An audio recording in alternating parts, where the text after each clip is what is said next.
Curah hujan di daerah Beli, di tempat Beli berkebun, pada tahun ini bisa dikatakan cukup ekstrim, sahabat. Jadi curah hujannya sangat tinggi. Bahkan ini sudah cukup siang, saya baru bisa keluar untuk merekam kegiatan karena sejak pagi sudah hujan. Jadi matahari baru saja menampakkan sinarnya dan langsung panas seperti ini. Jadi begini sahabat, di musim hujan seperti ini sahabat ya, biasanya di kebun teman-teman Beli banyak terjadi daun yang menguning seperti itu sahabat, menguning, kemudian ada yang terbakar, terutama pada daun anggur seperti ini sahabat. Tapi syukurlah di kebun Beli semua masih hijau royo-royo sahabat ya. Jadi masih belum ada gejala bahwa daun mengalami mengering atau terjadi keriting, bahkan terbakar seperti itu. Semuanya masih hijau sampai ke batang bawah sahabat. Dengan tanaman mentimun Beli yang relatif masih sehat sahabat ya, daunnya belum ada gejala menguning, keriting, kemudian gosong seperti itu, jadi masih relatif sehat sahabat. Karena sahabat, daun yang sehat sahabat merupakan salah satu indikasi dari tanaman yang sehat. Itu merupakan salah satu, bukan kunci satu-satunya, kan, tapi merupakan salah satu indikasi bahwa tanaman kita sehat seperti itu. Nah, seperti mentimun ini, sahabat bisa lihat ini mentimun Jepang sahabat ya. Jadi satu polybag isi 2, buahnya sangat lebat sahabat. Padahal sudah kami panen berkali-kali, sahabat bisa intip banyak buahnya seperti ini. Ini hanya di bagian bawah. Kalau kita naik ke atas juga masih sangat lebat sahabat, seperti itu. Nah, seperti sahabat lihat di sini juga sahabat ya, meskipun terguyur hujan setiap hari sahabat, namun daun masih tetap hijau dan cukup mengkilap seperti itu. Buahnya pun juga masih sangat lebat meskipun berkali-kali kami sudah panen sahabat. Nah, sebenarnya apa sih rahasianya Pak? Nah, sebelum kita berbicara rahasia, kita mesti mengerti dulu sebenarnya mengapa daun bisa sehat, kemudian mengapa juga daun bisa sakit seperti itu sahabat. Daun yang sehat bisa menunjang buah juga yang sehat sahabat. Seperti tanaman cabai yang begitu rimbunnya ini sahabat, meskipun juga beberapa kali kami panen. Di musim hujan sahabat, ketika tanaman kita bagian daun itu paling sering diguyur air hujan. Sebenarnya air hujan bukan membawa penyakit sahabat ya, agar kita tidak salah paham. Hanya saja air hujan itu membawa keasaman. Nah, itu pun tingkat perbedaan keasaman dari air hujan itu bergantung di masing-masing daerah. Di daerah pesisir biasanya air hujan memiliki kadar keasaman yang tinggi sahabat. Nah, seperti di tempat saya, ini juga tidak begitu jauh dari pantai, meskipun tidak bisa dikatakan juga sangat dekat seperti itu. Nah, curah hujan di sini termasuk curah hujan yang air hujannya itu memiliki keasaman yang cukup tinggi, sahabat. Dan seharusnya, logikanya, tanaman saya itu banyak yang menguning, bahkan mungkin banyak yang gosong seperti itu. Nah, air hujan yang membawa keasaman yang tinggi, sahabat, meskipun di sana juga ada sisi baiknya, tentu saja juga ada sisi buruknya seperti itu. Sisi baiknya tentu saja ini akan membawa mineral-mineral penting seperti nitrogen sahabat ya. Jadi bisa membuat tanaman kita juga subur terutama di masa vegetatif.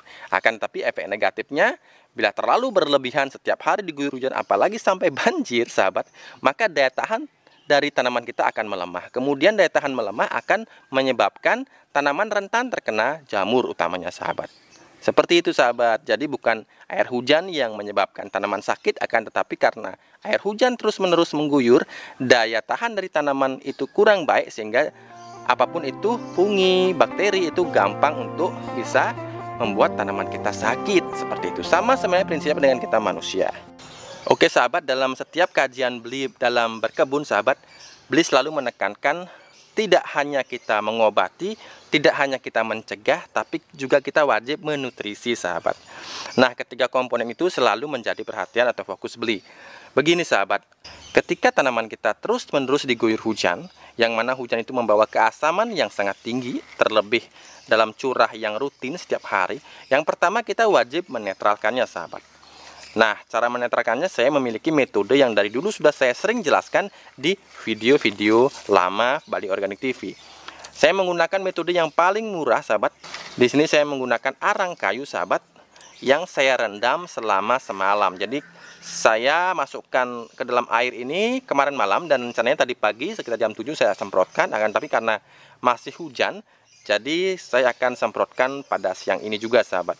Mengapa saya menggunakan arang sahabat ya? Karena sejak turun-temurun kepercayaan para pendahulu kami dalam berkebun di sini itu selalu percaya bahwa arang itu memiliki sifat menetralisir racun sahabat. Nah, racun yang saya katakan ini bukan racun sianida, bukan seperti itu, akan tapi racun berupa keasaman yang terlalu tinggi, kemudian juga ada patogen fungi yang menyerang daun. Nah, yang dimaksud seperti itu. Jadi dengan menggunakan arang ini, kita bisa mengatakan bahwa arang ini bisa menetralisir dari keasaman yang menempel pada daun yang diakibatkan oleh hujan yang terus membasahi daun di kebun kita, sahabat.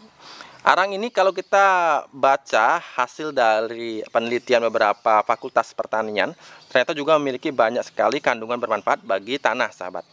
Salah satunya saya pernah membaca emang sifatnya itu adalah menetralisir air juga, sahabat. Jadi meskipun kita menggunakan metode yang diwariskan oleh para leluhur kita dulu, ternyata setelah diteliti di era modern ini memang memiliki manfaat yang sangat banyak bagi kebun kita. Oke, caranya ketika kita rendam, nah kemudian kita usahakan memilih arang yang jangan terlalu hancur, sahabat. Karena kalau kita memilih arang yang terlalu hancur, nanti ketika kita saring masih bisa larut ke dalam alat saringan kita. Jadi bisa merusak dari alat semprot kita seperti ini, sahabat. Ya, kita usahakan cari yang bongkahannya tidak terlalu kecil, tidak seperti tepung seperti itu, sahabat. Nah, ini adalah bagian dari metode penetralan, sahabat ya, menetralisir keasaman yang menempel pada daun kita. Kemudian nanti di next step saya akan berikan bagaimana mencegah sekaligus menutrisi daun kita agar tidak sampai kuning, apalagi gosong seperti itu. Ini yang perlu ditekankan, sahabat ya, untuk melindungi alat semprot kita agar selalu awet. Nah, ini kebetulan sudah 4 tahun, sahabat. Ini sudah 4 tahun beli miliki dan masih awet sampai sekarang ya, karena kita rawat, sahabat. Ya, begini caranya, sahabat. Kita pertama berikan jaring, kain jaring seperti ini, kemudian kita lapisi lagi dengan kain lap seperti ini, sahabat. Nah, kemudian baru kita tuangkan arang ini, sahabat.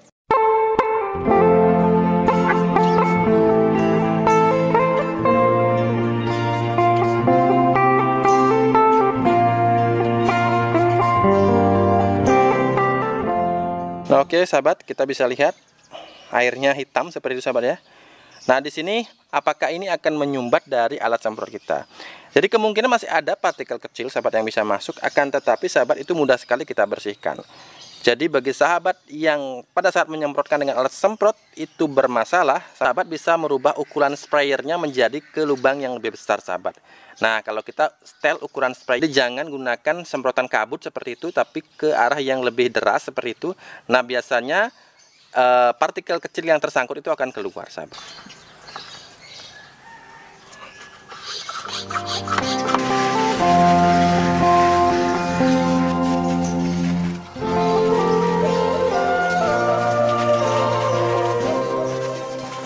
Nah, bahkan ke tanaman melon golden pun beli semprot, sahabat, karena meskipun ini di dalam greenhouse, akan tetapi sahabat bisa lihat di sini kita buatnya dari jaring, sahabat ya.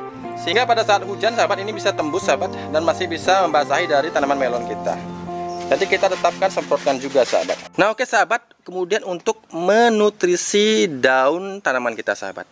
Nah, saya di sini, sahabat ya, sejak 2 tahun terakhir menggunakan susu sebagai salah satu elemen penting yang ada di kebun saya gunakan untuk menutrisi tanaman saya, terutama pada bagian daunnya, sahabat. Dan ternyata, sahabat, di bulan 2 kemarin, sahabat, saya secara tidak sengaja membaca sebuah artikel yang ditulis di website dari luar negeri, sahabat ya, thespruce.com, sahabat ya. Jadi bukan website abal-abal, sahabat ya. Jadi ternyata di bulan 2 kemarin atau bulan lalu ditulis oleh seorang penulis ahli perkebunan seperti itu yang bernama Carey Michaels, seperti itu, sahabat. Jadi di sini ternyata setelah diteliti, setelah diriset, ternyata bahwa susu itu berperan penting untuk meningkatkan daya tahan dari tanaman kita, sahabat. Wow, ternyata apa yang saya lakukan dalam 2 tahun terakhir secara rutin itu dibenarkan oleh peneliti dari luar negeri seperti itu, sahabat. Nah, sehingga untuk menutrisi daun sekaligus melindungi dari jamur, kita bisa menggunakan susu, sahabat. Yang terbaik tentu saja adalah susu murni, sahabat. Susu asli seperti itu. Dan di sini bila tidak ada, seperti saya di sini tidak ada peternakan susu, sahabat.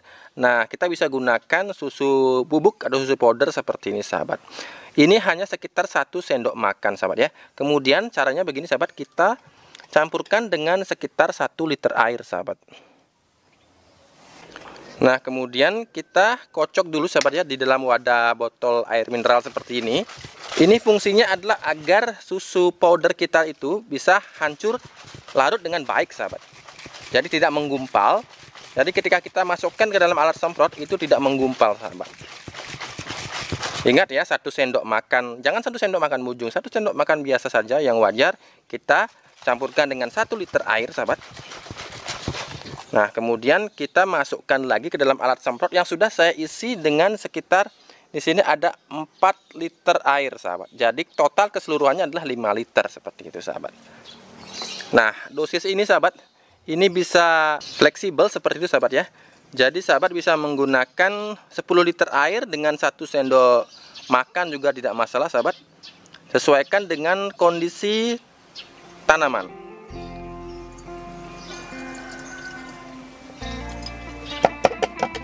Nah, oke, hasilnya nanti itu akan terlihat putih tapi bening, sahabat ya. Agak bening seperti itu, tidak pekat, sahabat. Nah, kalau sudah seperti ini sudah siap untuk kita semprotkan. Nah, kemudian mengenai yang bagian mana yang disemprot, Pak? Banyak yang bertanya kemarin seperti itu. Sahabat bisa semprotkan pada bagian bawah maupun bagian permukaan daun, tidak masalah, sahabat. Kemudian berapa kali disemprot, Pak, dalam seminggu? Disesuaikan kondisi, sahabat.